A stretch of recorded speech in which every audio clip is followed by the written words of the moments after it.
Bismillahirrahmanirrahim. Assalamualaikum warahmatullahi wabarakatuh. Innal hamdalillahi nahmaduhu wa nasta'inuhu wa nastaghfiruh wa na'udzu billahi min syururi anfusina wa min sayyiati a'malina.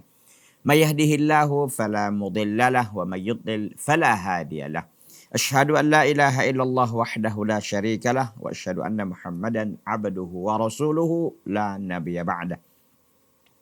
Ya ayyuhalladzina amanu taqullaha haqqa tuqatih wa la tamutunna illa wa antum muslimun. Allahumma shalli ala Muhammad wa ala ali Muhammad wa ala alihi wa ashabihi wa man tabi'ahum bi ihsanin ila yaumiddin. Ikhwati fillah azani Allah taala wa iyyakum jami'an, para pemirsa Salam TV yang berbahagia dan seluruh hadirin wal hadirat dan para penonton yang masih setia mengikuti acara kita ini, yaitu kajian rutin ya, kitab Majalisus Syahr Ramadan. Alhamdulillah kita pada kesempatan ini bertemu di episode yang ke-18. Sekarang kita masuk ke Al-Majlisu Al-Ashir, yaitu majelis yang ke-10. Alhamdulillahirabbil alamin, kita sudah menyelesaikan 9 majelis ya. Ini adalah majelis yang ke-10 ya.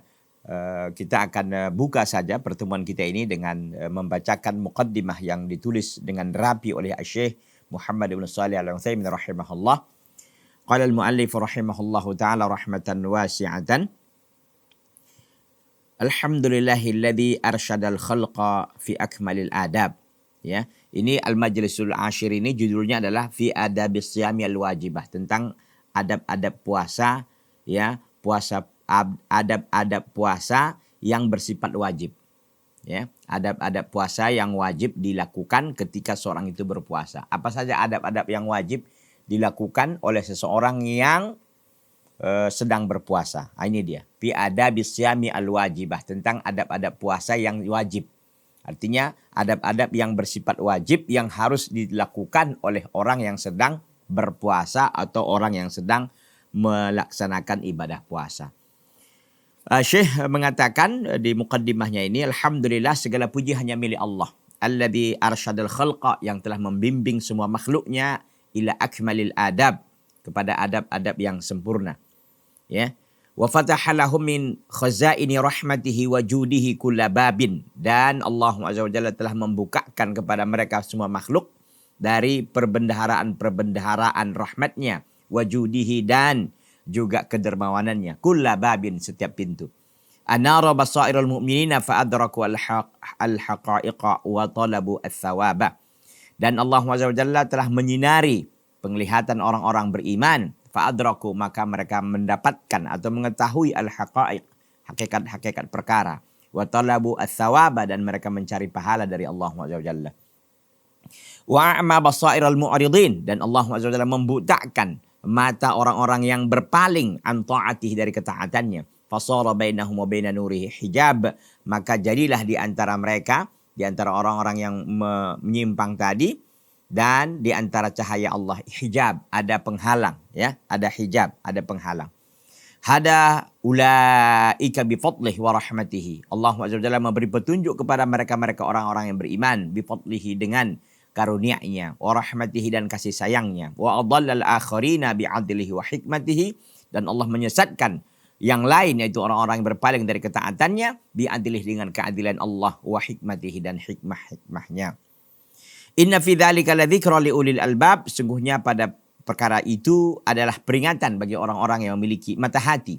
Wa asyhadu an la ilaha illallah wahdahu la syarikalah, dan aku bersaksi bahwa tidak ada ilah yang berhak diibadahi dengan benar kecuali hanya Allah, yang tidak ada sekutu baginya. Lahul mulku al-azizul wahhab, lahul mulku, bagi Allah lah semua kerajaan. Al-aziz, yang maha perkasa, al-wahhab, yang maha pemberi. Wa asyhadu anna Muhammadan abduhu wa rasuluh, dan aku bersaksi bahwa Muhammad itu adalah hamba Allah dan rasulnya. Al-mab'utsu, yang diutus bi ajalil ibadat, dengan seagung-agungnya ibadah, yang diutus untuk mendakwahkan seagung-agungnya ibadah. Wa akmalil adab, dan sesempurnanya adab dan akhlak. Sallallahu alaihi wa ala jami'il al-ali wal ashab, semoga selawat Allah tercurahkan kepadanya dan kepada seluruh keluarganya dan sahabat-sahabatnya. Wa 'ala tabi'ina lahum, dan kepada orang-orang mengikuti mereka bi ihsan, dengan kebaikan, ila yaumal ma'ab, sampai hari kembali, yaitu hari kiamat. Wasallama taslima, dan semoga Allah SWT memberikan keselamatan kepada mereka semua dengan keselamatan yang sempurna. Ikhwani, kata Syekh Muhammad ibn Shalih al-Utsaimin rahimahullah rahmatan wasi'atan. Jadi Al-Majlisul Ashir ini telah kita buka dengan muqaddimah yang sangat indah sekali dari Syekh. Kemudian kita lihat ya, judulnya ini tadi adalah Adabus Syam al-Wajibah, adab-adab yang wajib ya, yang harus ditegakkan atau ditunaikan oleh orang yang sedang berpuasa. Kita lihat, ikhwani, wahai saudara-saudaraku sekalian. I'lamu, ketahuilah oleh kalian, anna lisyami adaban katsiratan. Ketahuilah oleh kalian bahwa puasa itu memiliki adab-adab yang sangat banyak. La yatimmu illa biha, yang tidak akan mungkin sempurna puasa itu kecuali dengan adab-adab tersebut. Wa la yakmulu illa bil qiyami biha, dan juga tidak akan sempurna, ya, tidak akan bisa lengkap puasa itu illa bil qiyami biha, kecuali dengan menegakkan adab-adab tersebut. Wahya ala qismaini, dan adab itu ada dua. Ada dua bagian.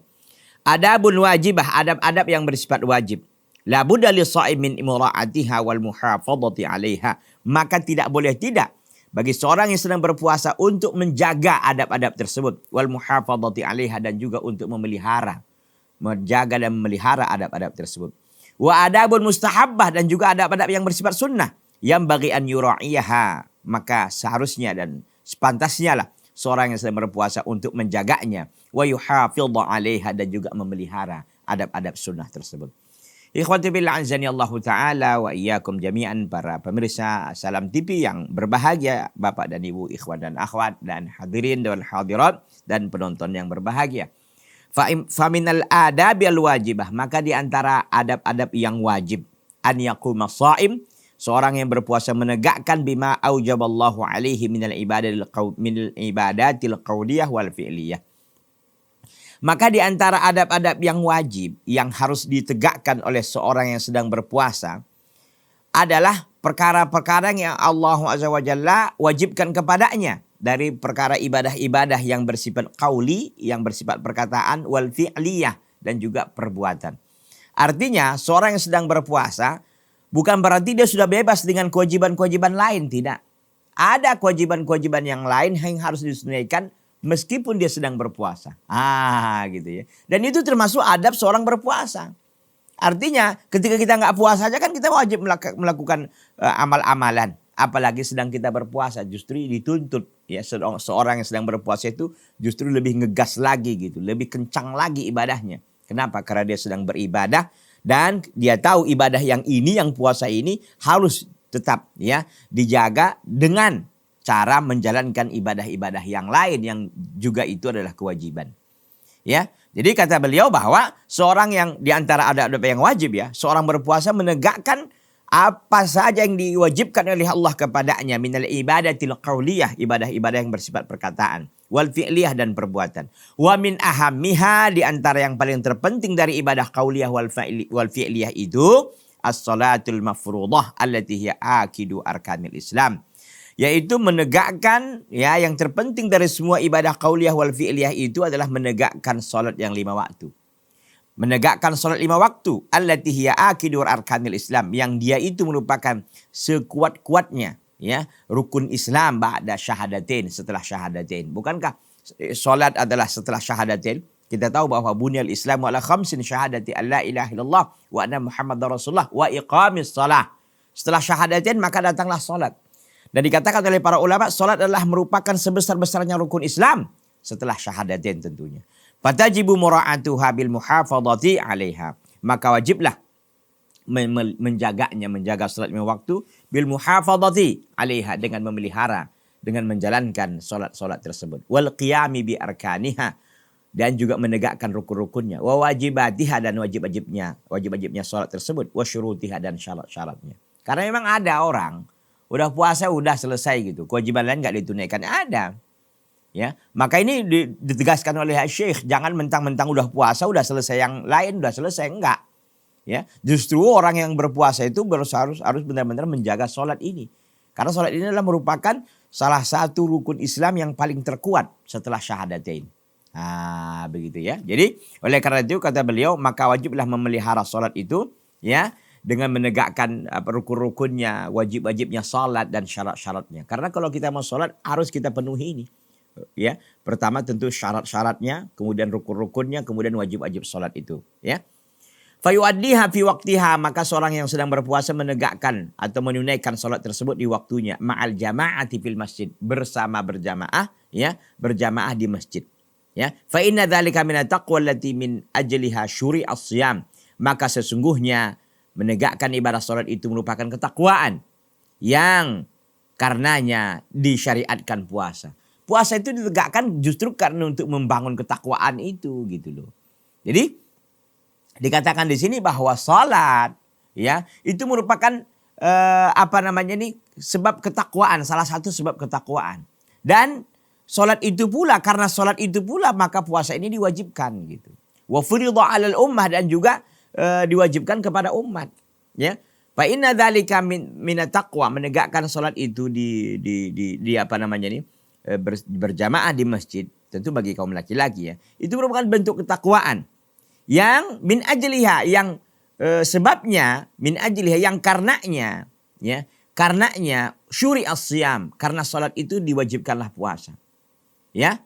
Wa furidha 'alal ummah, dan diwajibkan puasa itu kepada semua umat. Wa idha'atu sholati munafin li taqwa, dan menyanyiakan salat munafin li taqwa, itu menghilangkan ketakwaan. Wa mujibun lil 'uqubah, dan mewajibkan seorang itu jatuh kepada siksaan.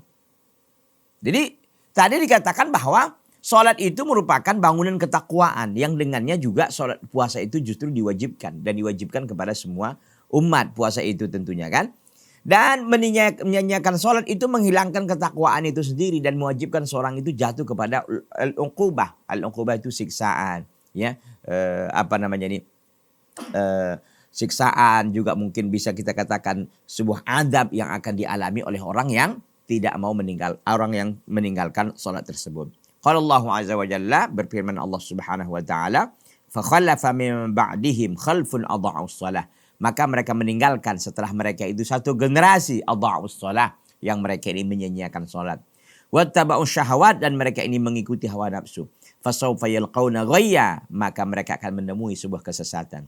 Illa man taba, kecuali orang-orang yang bertaubat, wa amana wa amila salihah, kecuali orang bertaubat dan beriman dan beramal saleh, faulaika yadkhulunal jannata wa la yuzlamuna syai'a, maka mereka itulah yang akan masuk ke surga, wa la yuzlamuna syai'a, dan mereka tidak dizalimi walaupun sedikit. Jadi di sini ikhwati fillah azani Allah taala wa iyyakum jami'an, perlu kita sampaikan dan tegaskan sekali lagi bahwa jangan sampai orang yang berpuasa tapi nggak sholat, ini hancur ini orang, gitu loh. Justru puasa itu ada karena ada sholat itu, gitu. Maksudnya bahwa sholat ini kan sangat penting sekali. Orang yang nggak sholat ini nanti dampaknya kemana-mana. Itu bisa nanti sembelihannya nggak halal, menikahkan anaknya nggak boleh, gitu. Kenapa? Karena dia nggak kafir oleh sebagian ulama. Ini berbahaya. Jadi dampak meninggalkan sholat itu bukan perkara kecil, dah kemana-mana, gitu. Itu satu. Yang kedua, kita tahu bahwa orang yang meninggalkan sholat itu lebih besar daripada dia mencuri, lebih besar daripada dia berzina, bahkan membunuh, gitu. Jadi bukan enteng kita meninggalkan sholat itu. Mungkin orang alah sholat aja kok, apa rupanya orang saya meninggalkan sholat gak ada apa-apa kok yang terjadi sama diri saya. Memang enggak. Jadi istilah orang dosa itu, ya, kadang-kadang tidak seperti kita makan cabai. Makan cabai kita kan langsung terasa ininya, pedasnya, gitu. Ya, adab itu nanti tak kemana-mana. Bisa jadi anak kita mungkin gak ada yang soleh, istri kita pun menjadi durhaka. Mungkin urusan kita pun dicerai-beraikan oleh Allah. Kita nggak sadar itu, bahwa itu sedang kita diuji atau ditegur oleh Allah Subhanahu wa taala. Ikhwati fillah azani Allah taala wa iyyakum jami'an. Ini tadi surah ini terdapat dalam surah Maryam ayat 59 sampai 60. Wa minas shaimina man yatahawanu bi sholatil jamaah ma wujubiha bi alaih. Di antara orang berpuasa, orang-orang yang melalaikan salat berjamaah ma wujubiha alaih. Bahkan, ya, itu sholat wajib kepadanya. Di antara orang berpuasa ada orang-orang yang melalaikan sholat berjamaah. Ma'awujubiha, padahal sholat berjamaah itu wajib kepadanya. Gitu ya. Wa qad amarallahu biha fi kitabih, dan sungguh Allah Azza wa Jalla telah memerintahkan, ya, untuk menegakkan sholat tersebut dalam firman Allah Subhanahu wa taala. Nanti selengkapnya akan kita bacakan firman Allah ini setelah yang satu ini. Jangan kemana-mana, tetap di Salam TV, sahabat keluarga muslim.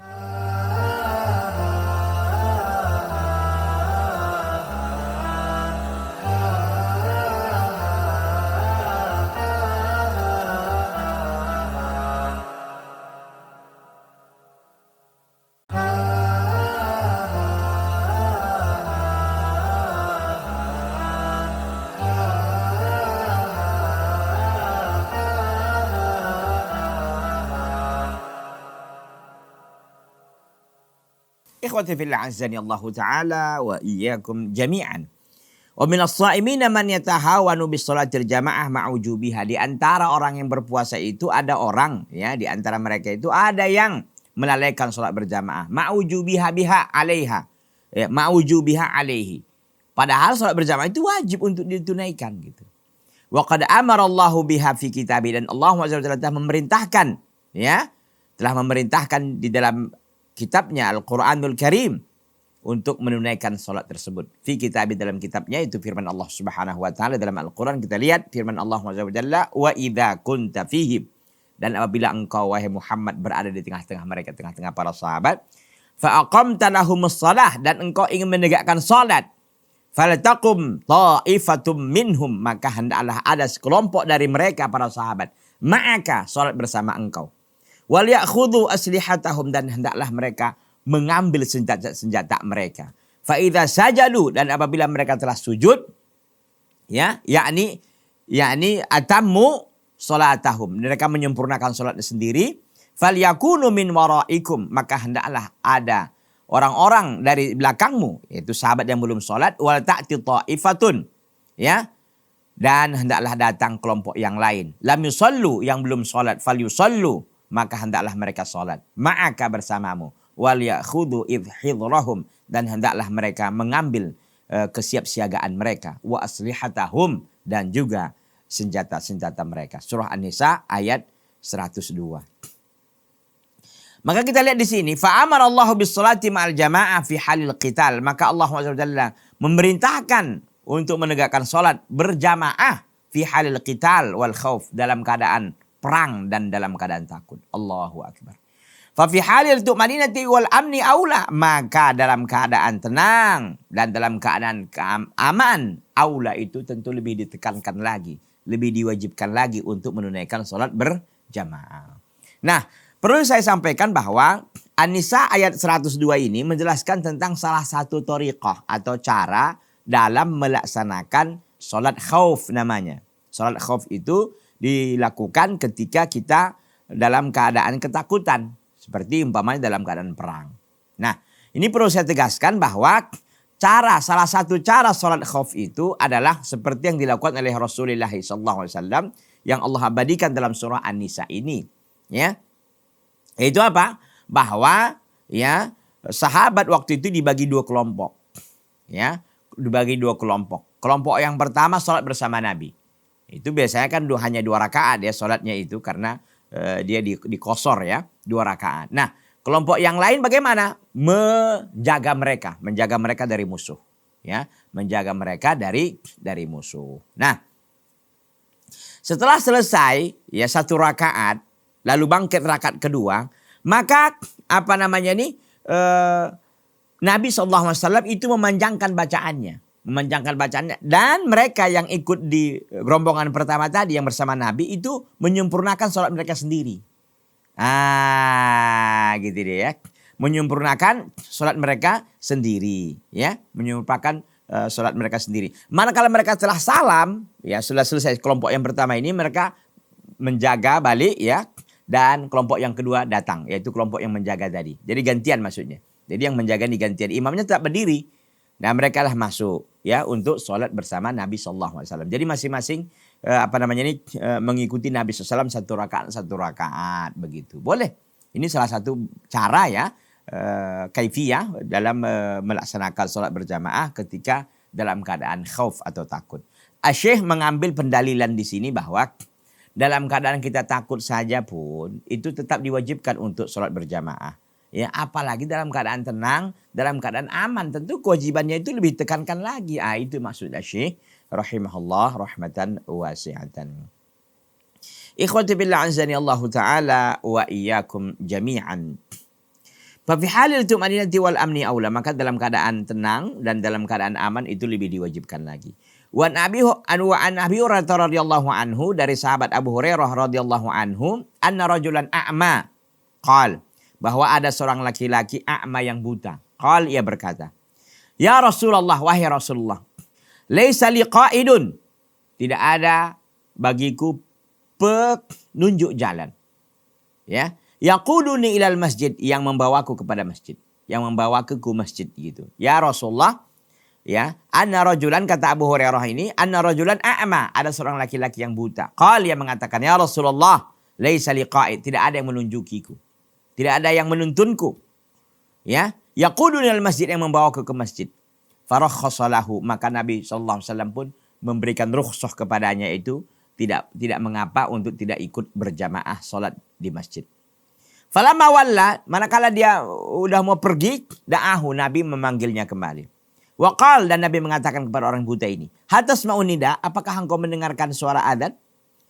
Hatas ma'unida abis sholat, apakah engkau mendengarkan adzan untuk sholat? Qala na'am, iya aku dengar. Qala fa'ajib, maka penuhilah untuk sholat berjamaah. Rawah Muslim, hadis ini diriwayatkan oleh Imam Muslim. Kata beliau, kata Syekh Muhammad bin Shalih Al-Utsaimin rahimahullah, falam yurakhis lahu an-nabiy sallallahu alaihi wasallam fi tarkil jamaah. Maka Nabi sallallahu alaihi wasallam tidak memberikan keringanan baginya untuk meninggalkan salat berjamaah. Ma'annahu rajulun a'ma. Ya, padahal dia adalah seorang laki-laki yang buta. Walaysa lahu qa'id, dan tidak ada yang menunjukkan, tidak ada yang menunjukinya atau menuntunnya. Allahu akbar. Ya. Jadi nyata sekali dalam riwayat Muslim ini. Laki-laki yang buta ditambah lagi tak ada penunjuk jalannya. Itu pun disuruh oleh Nabi untuk menghadiri jamaah. Allahu akbar. Ya, menghadiri sholat berjamaah. Kenapa? Karena li'annahu sami'an nida, karena dia dengar adzan gitu. Masya Allah. Ya. Jadi sholat berjamaah ini sangat penting. Makanya ya, sebagian ulama itu mewajibkan sholat berjamaah. Dan salah satu saya condong kepada pendapat ini. Mengatakan bahwa sholat berjamaah itu wajib, dan saya condong kepada pendapat ini kecuali karena udzur. Ya, ada udzur, mungkin dia sakit atau mungkin dia ada perkara yang tidak boleh ditinggalkan seperti dokter yang lagi dia mengoperasi orang umpamanya. Tapi kalau hal-hal lain yang tidak ada daruratnya di situ, ya, atau dia bukan dalam keadaan safar, mungkin kalau orang musafir bisalah dia meninggalkan sholat berjamaah, kan begitu ya, karena dalam keadaan safar, ya. Tapi kalau dalam keadaan yang normal aja, ini nggak boleh. Ya, jangankan untuk berjamaah, Pak Ustaz, sholat aja enggak dia. Nah, ini menjadi masalah kan. Sholat aja enggak dia. Apalagi kita tuntut dia untuk berjamaah. Apa yang mau berjamaah, orang sholat pun enggak ditegakkan. Nah, ini yang bermasalah ya, sebagian kaum muslimin ya, kita sangat menyedihkan. Mereka menyanyiakan sholat sepertinya perkara sholat itu bukan perkara besar. Padahal hidup kita ini adalah untuk ibadah kepada Allah. Kita ini hamba Allah. Jangan kita jadikan abdul mal. Janganlah kita menjadi hamba harta. Jangan menjadi hamba jabatan atau menjadi hamba manusia dan lain sebagainya. Ya, kita merdeka sebagai hamba Allah Subhanahu wa taala, ya. Jadi kita perhatikan di sini, seorang buta aja nggak ada penuntunnya lagi. Udah nggak buta plus dia nggak punya penuntun gitu. Itu pun diwajibkan oleh Nabi untuk menghadiri sholat jamaah. Ya, kenapa? Sebab karena dia mendengarkan nida gitu. Ini kadang-kadang rumahnya pun di samping masjidnya gitu. Bukannya nida, mungkin bisikan orang yang baca ayat atau bacakan doa zikir-zikir dalam sholat pun dia dengar gitu, karena saking dekatnya rumahnya dengan masjid. Itu pun tak mau dia hadir sholat berjamaah. Na'udzubillahi min dzalik. Ya, ini sungguh sangat kita sedihkan. Ikhwati billah azani Allah taala wa iyyakum jami'an, para pemirsa Salam TV yang berbahagia. Ya.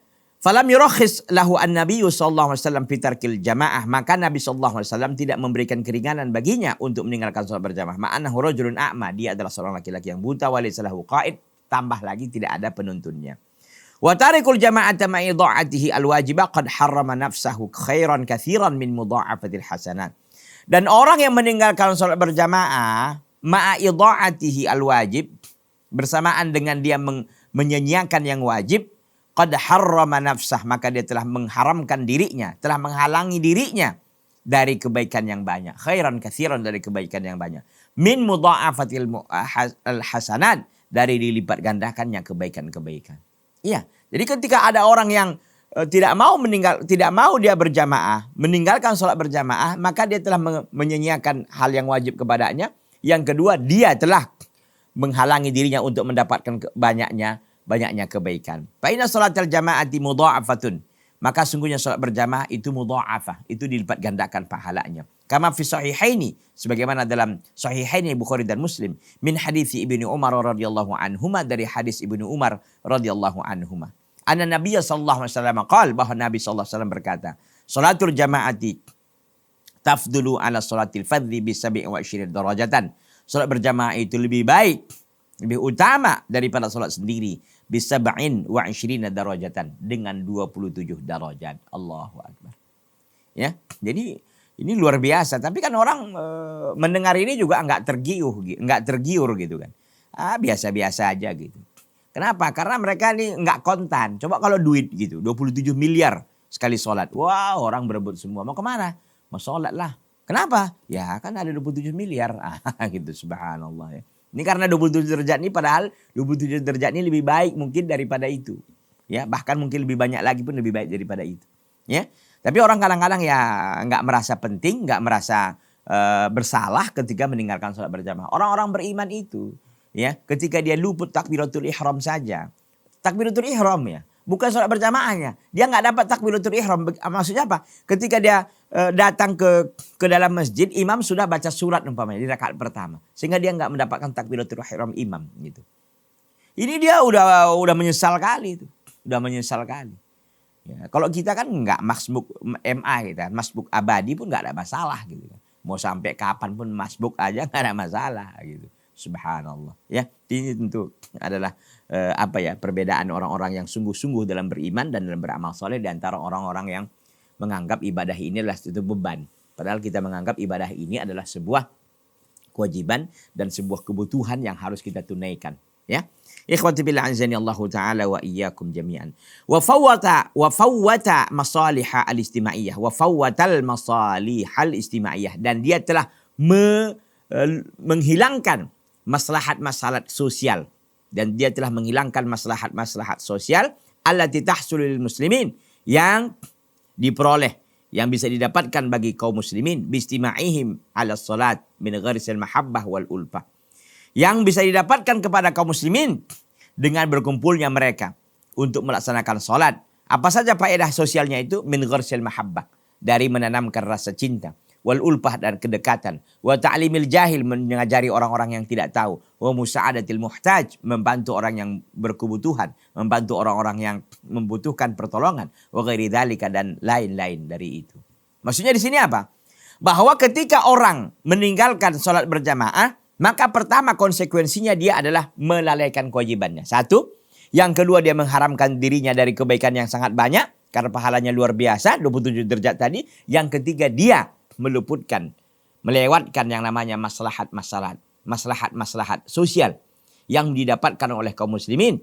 Seperti apa? Seperti ghorsil mahabbah. Yaitu apa? Ghorsil mahabbah itu adalah menanamkan rasa cinta, wal ulfah, kedekatan, mengajari orang yang jahil, dan juga memberikan bantuan kepada orang yang membutuhkan. Artinya, orang yang tidak menyaksikan dan tidak ikut untuk sholat berjamaah, maka ini hilang tiap hari, setiap saat dia hilang.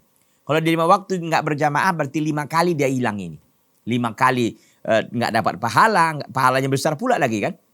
5 kali menyanyiakan, ya. 5 kali dia tidak mendapatkan maslahat sosial itu, ya, maslahat sosial masyarakat, ya, tidak adanya kedekatan, tidak adanya rasa cinta, dan dia nggak bisa mengajar orang jahil, plus ditambah lagi dia tidak bisa membantu orang yang butuh, orang yang perlu bantuan. Makanya kalau kita sholat berjamaah itu asyiknya apa?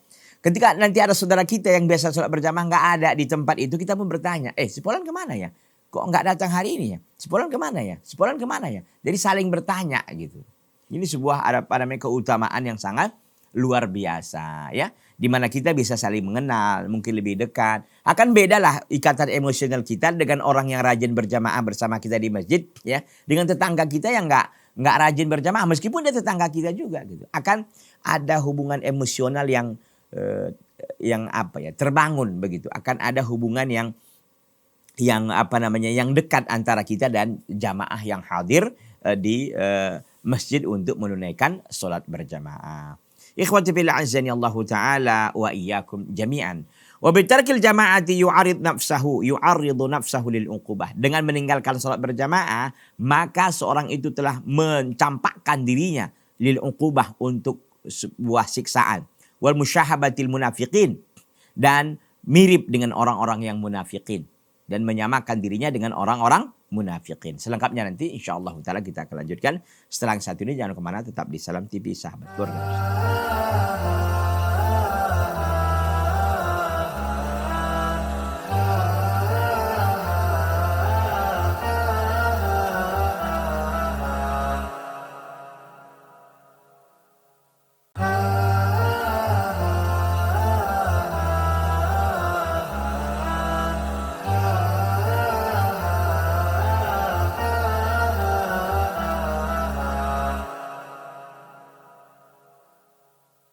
Ikhwati fillah azani Allah Ta'ala wa iyyakum jami'an.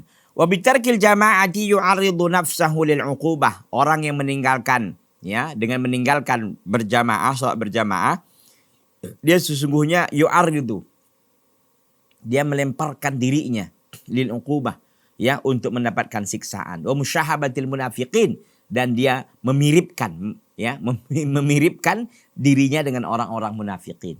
Nah, itu dia. Fa fi sahihain an Abi Hurairah radhiyallahu anhu, dalam sahihain Bukhari dan Muslim dari sahabat Abu Hurairah radhiyallahu anhu, anna Nabiyya sallallahu alaihi wasallam qaal, bahwa Nabi sallallahu alaihi wasallam berkata, bersabda beliau sallallahu alaihi wasallam, athqalus salawati 'alal munafiqina salatul isya wa salatul fajri. Salat yang paling berat untuk dilakukan orang-orang munafikin adalah salat isya dan salat subuh. Walau ya'lamuna ma fihi ma la'atahuma walau habban walau habwan. Kalau mereka tahu apa saja yang terdapat dari keutamaan pahala-pahala dari keduanya, yaitu salat isya dan salat fajar, la'atahuma walau habwan.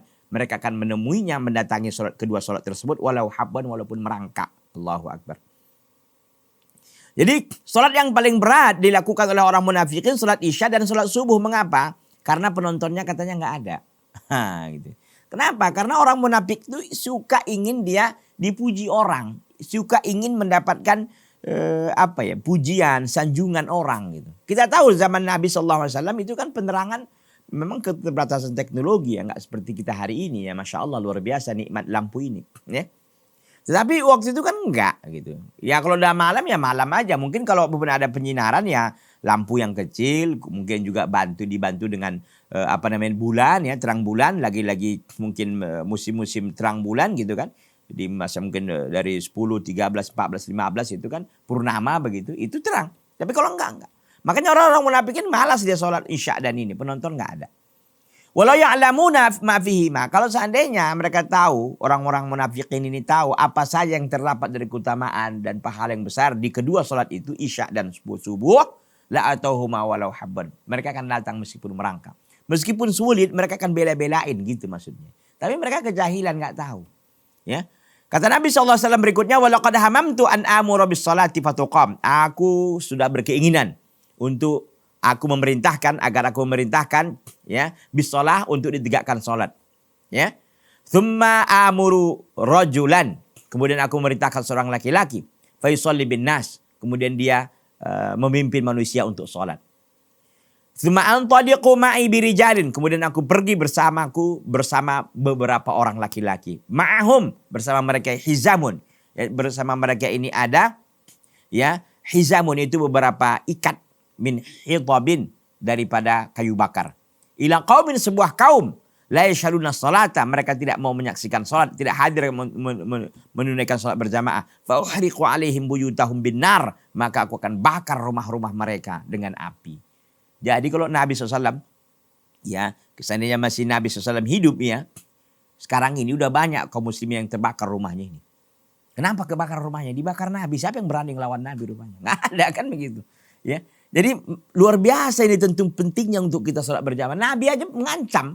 Jadi kalau nggak ada yang mau sholat begitu kan, yang sholat oke, di masjid Nabi SAW perintahkan seorang yang menegakkan sholat, udah dia pimpinan jadi imamnya, Nabi pergi bersama laki-laki yang lain. Ngapain mereka pergi? Bawa apa mereka? Bawa kayu bakar, ya, untuk dibakari rumah-rumah mereka, ya, yang nggak mau sholat berjamaah. Jadi dilihat laki-laki di rumah itu berapa orang, dibakar rumahnya itu. Makanya saya katakan kalau ini ada hari ini ya, itu luar biasa, udah banyak kebakaran rumah kita ini. Ya, itu rumah-rumah kaum muslimin tentunya. Itu banyak laki-laki di situ. Kadang-kadang satu rumah itu pemuda semua. Itu di kampung-kampung begitu kan. Kadang-kadang pemuda itu kumpul satu rumah. Ya, rumah tetangga gitu kan. Kumpul itu 20 orang kadang-kadang. Itu semuanya Allah ya Rabbi. Nggak ada sholat berjamaah. Kapan bangun? 7:30. Jam 7. Tai matiannya masih banyak begitu kan. Orang tidurnya larut malam juga. Ini pelanggaran luar biasa. Bukan hanya anak muda ya, orang-orang tua juga banyak begitu gitu. Subhanallah, ya. Jadi maksud hadis ini menunjukkan apa? Menunjukkan bahwa pentingnya kita untuk sholat berjamaah. Dan ingat, kalau kita nggak mau sholat berjamaah itu mirip kita dengan orang-orang munafikin. Orang munafikin itu, ya, terutama sholat subuh dan isya. Biasanya memang orang sholat subuh ini paling berat kan. Kenapa? Tantangannya tidur gitu. ngalahkan makhluk Allah yang satu ini pun, tidur ini kita berat gitu kan. Gitu. Kalau sholat isya orang kadang-kadang malas. Orang kadang-kadang udah sibuk nonton, udah sibuk mungkin ada kegiatan lain. Sehingga sholat pun disia-siakan. Ini disebut dua sholat ini ya. Padahal kedua sholat ini sangat luar biasa. Ya, keutamaannya. Begitu juga pahala-pahalanya yang besarnya. Siapa yang sholat, kata Nabi SAW, siapa yang sholat subuh berjamaah maka dia berada di jaminan Allah. Man shalla subha fi jama'atin fahuwa fi dhimmatillah. Siapa yang sholat subuh berjamaah maka dia berada di jaminan Allah. Allahu Akbar. Mau enggak kita dijamin oleh Allah? Ya mau, kalau mau tegakkan sholat. Ya, begitu juga sholat subuh itu dikatakan keutamaannya ada barang siapa yang sholat subuh berjamaah maka dia seolah-olah telah menegakkan qiyamul lail semalam suntuk. Begitu juga isya. Isya siapa yang sholat isya maka dia telah menegakkan sholat malam setengah malam. Sholat malamnya itu sampai setengah malam pahalanya. Allahu Akbar. Keutamaan sederet, setumpuk ya keutamaan, tapi orang-orang yang memang hatinya bermasalah nggak akan tergiur, biasa-biasa aja lah Pak Ustadz gitu. Gitu. Tenang-tenang aja, nggak ada masalahnya itu. Gitu kan, subhanallah. Orang menganggapnya biasa-biasa aja. Ya. Ikhwati billah azani Allah Ta'ala wa iyyakum jami'an. Jadi kalau kita meninggalkan sholat berjamaah, maka tentu kita akan mendapatkan siksaan seperti tadi dibakar rumah kita oleh Nabi SAW. Dan juga kita mirip dengan orang-orang munafikin. Makanya ini kita perlu berhati-hati ikhwati billah azani Allah Ta'ala wa iyyakum jami'an. Ya. Wa fi sahih Muslim an ibni Mas'ud radhiyallahu anhu, dan dalam sahih Muslim dari sahabat Abdullah bin Mas'ud radhiyallahu anhu. Ya, dari sahabat Abdullah bin Mas'ud radhiyallahu anhu. Ia mengatakan, "Man sarrahu an yalqa Allah ghadan musliman falyuhafiz ala haula'i salawat." Barang siapa yang kepingin gembira dia bertemu dengan Allah kelak pada hari kiamat sebagai seorang muslim, maka hendaklah dia menjaga salat-salat lima waktu tersebut. Jadi ancaman sebenarnya ini kata Ibnu Mas'ud ini. Pernyataan Ibnu Mas'ud ini. Bahwa siapa yang gembira, ingin dia bergembira bertemu dengan Allah dalam keadaan muslim kelak di hari kiamat, hendaklah dia menjaga sholat. Berarti kalau enggak menjaga sholat, bisa saja dia tidak dalam keadaan muslim lagi bertemu dengan Allah. Maka saya katakan, sebagian ulama mengatakan sholat itu wajib. Ya, sholat itu wajib dilakukan berjamaah. Barang siapa yang tidak sholat, maka sebagian ulama saya katakan tadi ada menyatakannya kafir. Bukan sebagai muslim lagi dia. Ini kata Ibnu Mas'ud radhiyallahu taala anhu, "Man sarrahu," siapa yang ingin gembira dia bertemu kelak pada hari kiamat, bertemu dengan Allah Subhanahu wa taala. Musliman, dalam keadaan muslim.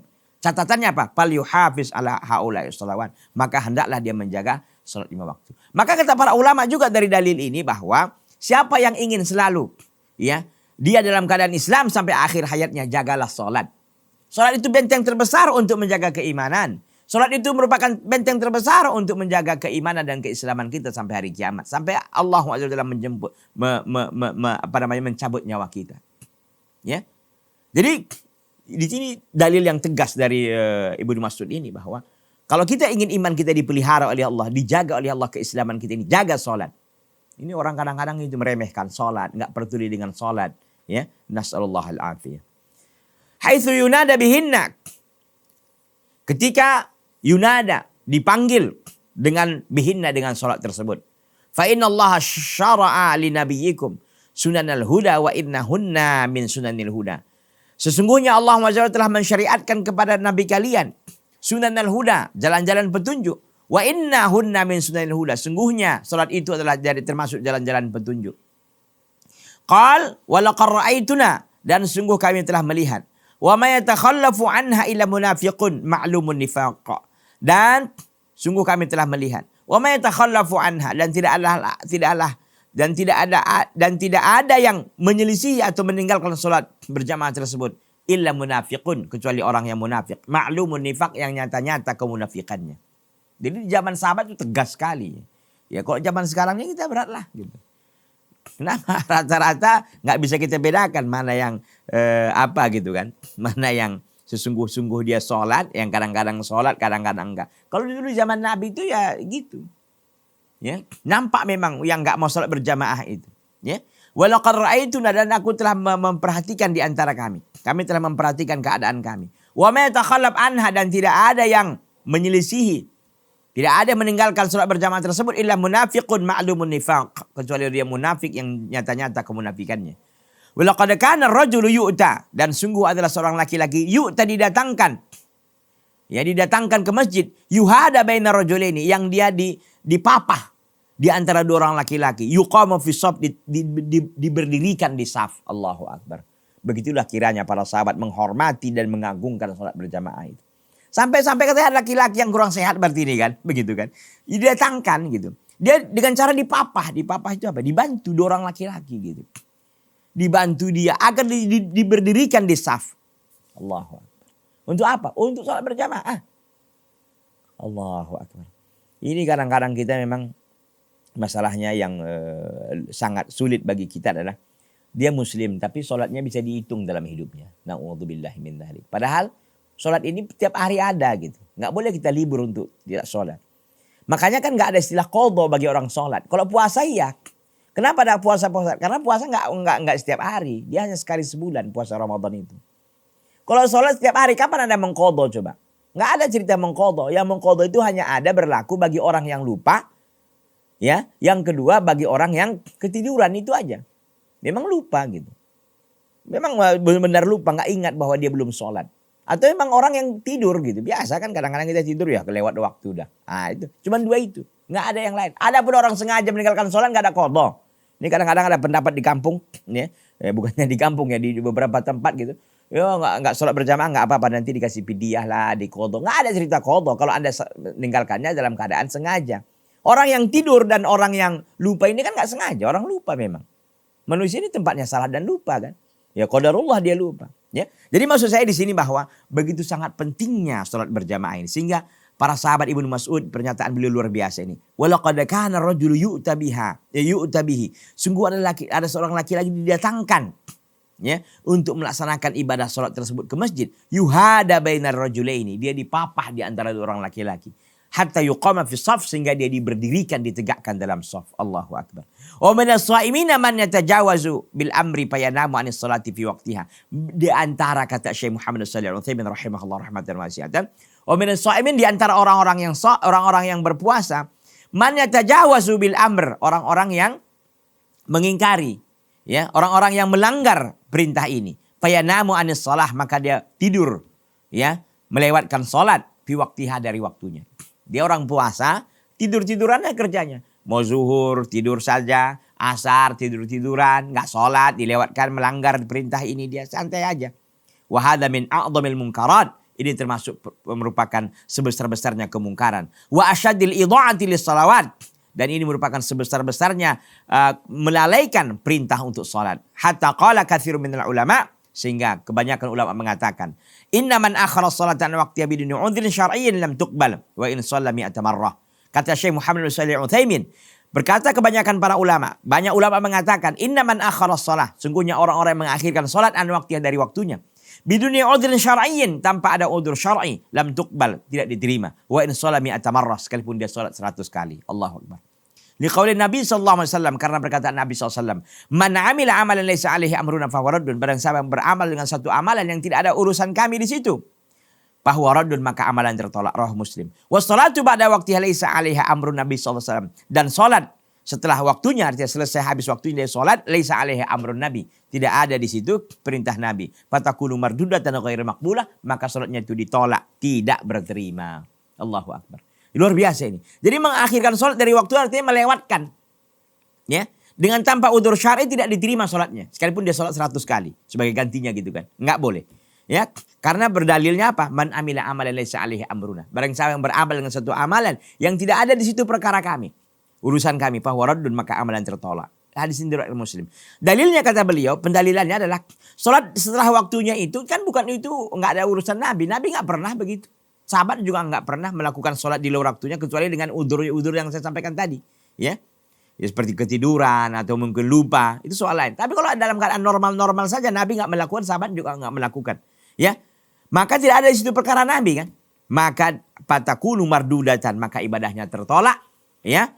Ghairu maqbulah, tidak berterima. Ikhwati billah azani Allah taala wa iyyakum jami'an. Inilah salah satu adab bagi orang berpuasa adalah menjaga salat 5 waktu berjamaah di masjid. Wallahu taala alam. Hadza wa sallallahu wasallam wa baraka ala nabiyina Muhammadin wa ala alihi washabbihi wasallam. Ikhwati billah azani Allah taala wa iyyakum jami'an. Waktu kita sudah selesai ya. Mudah-mudahan kita bisa bertemu lagi insyaallah taala di lain kesempatan.